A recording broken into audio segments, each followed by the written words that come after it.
Olá, tudo bom? Eu sou o Charles, estudante de Ciências Biológicas na Universidade Estadual do Mato Grosso do Sul. Venho aqui hoje para trazer um vídeo sobre artrópodes e equinodermos. Espero que gostem, deixe seu comentário, seu like e compartilhem. Ajuda muito, deixa lá seu feedback que é importante para mim, ok? De antemão quero deixar um agradecimento para a professora Mônica. Muito obrigado pela força que vem me passando. Enfim, muito obrigado. Vamos lá pro vídeo. Vamos para as características gerais dos artrópodes. Os artrópodes são animais que apresentam um apêndice articulado.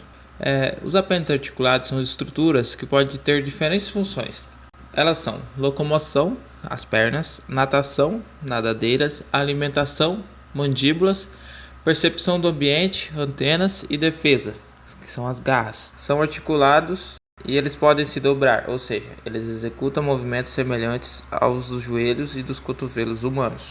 Eles apresentam também a presença de um esqueleto externo, formando uma espécie de carapaça ali externa, como uma espécie de armadura que protege os órgãos internos e evita a perda de água, o chamado exoesqueleto. O exoesqueleto é formado por uma substância resistente e impermeável, chamada de quitina. Quanto à estrutura do corpo, os artrópodes têm um corpo segmentado, dividido em três partes: cabeça, tórax e abdômen. Alguns desses segmentos, ao longo da evolução do grupo, se fundiram. Existem, portanto, artrópodes que apresentam o corpo dividido em apenas dois segmentos. São o cefalotórax e abdômen, sendo o cefalotórax a fusão da cabeça e do tórax. Céfalo vem de cabeça, tórax, tórax. A cabeça e tronco, sendo o tronco o resultado da fusão do tórax e o abdômen, assim como vamos ver aqui nessa imagem. No gafanhoto, é possível identificar os segmentos do abdômen, pois a cabeça e o tórax são resultado da fusão de alguns segmentos. Já no B, que é a lagosta e a aranha, que é um crustáceo e um aracnídeo, esses dois animais apresentam um corpo dividido em cefalotórax e abdômen. E o C, que é o conhecido piolho de cobra, apresenta cabeça e tronco.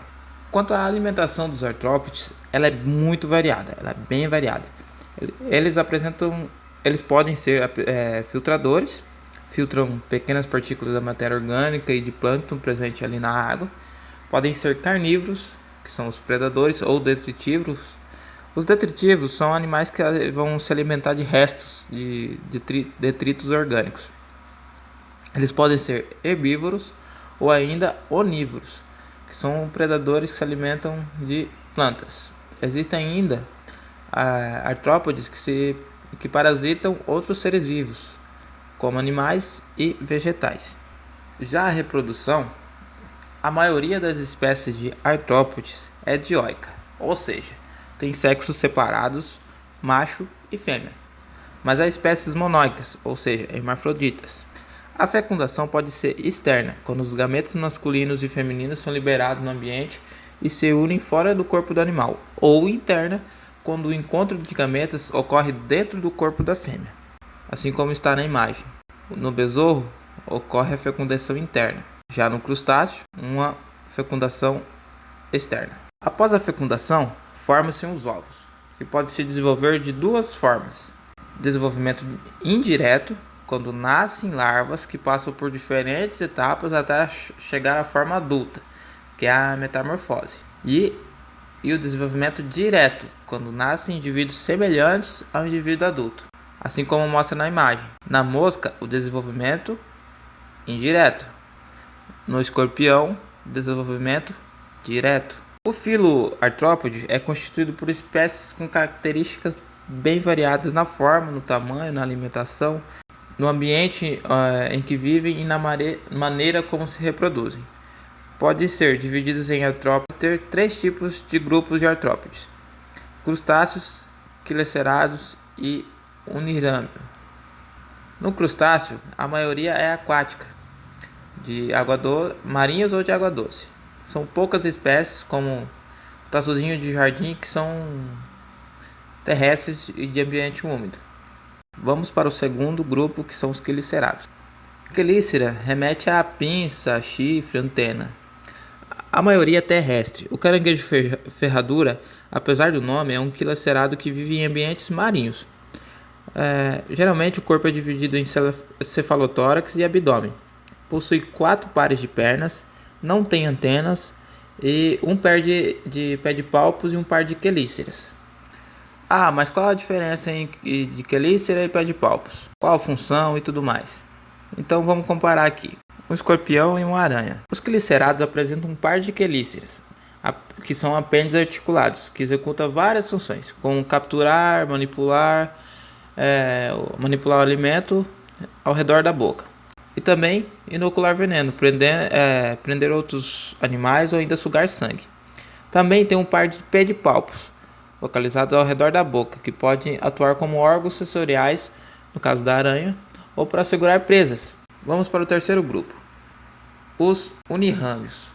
Pode ser dividido em 3 grupos: insetos, diplóides e quilópodes. Insetos no latim significa que é dividido em partes ou segmentos, e a sua maioria é terrestre, com poucas espécies aquáticas. São os únicos invertebrados que voam. Possuem um corpo dividido em cabeça, tórax e abdômen, 3 pares de pernas e um par de antena. Corrigindo, diplópodes. Eles possuem o corpo dividido em cabeça e tronco, 2 pares de pernas por segmento e um par de antena. Já os quilópodes são terrestres e poucas espécies que vivem em zona entre marés. Seu corpo é dividido em cabeça e tronco, possui um par de antenas por segmento, um par de antena, um par de estruturas injetoras de veneno, no caso seria o primeiro par de pernas que foi transformado em órgão que injeta veneno na presa, e a forma do corpo dos quilópodes e diplópodes também é diferenciada. Enquanto o corpo dos quilópodes é achatado, o dos diplópodes é arredondado. Seus hábitos alimentares também são interessantes. A lacraia, que é um quilópode, é carnívora, predadora e extremamente agressiva. Os piolhos de cobra, que são diplópodes, são herbívoros. Vamos agora para os equinodermos. O fundo do mar é o principal habitat do equinodermos. Eles apresentam um esqueleto interno ou endoesqueleto, que é constituído por pequenas placas calcárias que se articulam. Seu nome está ali relacionado ao fato desses animais apresentarem, em geral, espinhos na superfície do corpo. Os espinhos, que são projeções do endoesqueleto, variam em forma, tamanho e estão relacionados com a defesa e a locomoção do animal. Os equinodermos têm boca, mas o ânus pode estar ausente. Na maioria dos equinodermos, a boca localiza-se na chamada região oral ou ventral. O ânus, quando presente, localiza-se na região oposta à boca, chamada de região aboral ou dorsal. Todos os movimentos dos equinodermos é coordenado pelo sistema nervoso, que é formado por gânglios nervosos. Desses gânglios partem nervos que se estendem pelos braços ao longo do corpo dos animais. O sistema sensorial dos equinodermos é bem simples, com poucos órgãos especializados. A maioria dos equinodermos se locomove rastejando-se pelo fundo do mar. Essa locomoção é lenta e é realizada por meio das chamados pés ambulacrais, que é a principal característica desse filo. Todo esse sistema ambulacral recebe água por uma estrutura, a placa madrepórica, situada na região aboral. A pressão da água e a ação dos músculos enchem ou esvaziam os pés ambulacrais. Quando cheios de água, os pés se prendem a um substrato e com esse apoio o animal movimenta-se para frente. Dessa forma, prendendo e soltando os pés ambulacrais do substrato, ocorre o deslocamento. Existem também equinodermos que vivem fixos ou no substrato. Quanto à sua alimentação, a maioria dos equinodermos apresenta um sistema digestório completo, com boca e ânus. O aspecto inofensivo das estrelas do mar não revela seu hábito alimentar. Elas são predadoras, muito ativas. A reprodução, na maioria dos equinodermos, apresentam sexos separados, e sua reprodução é sexuada.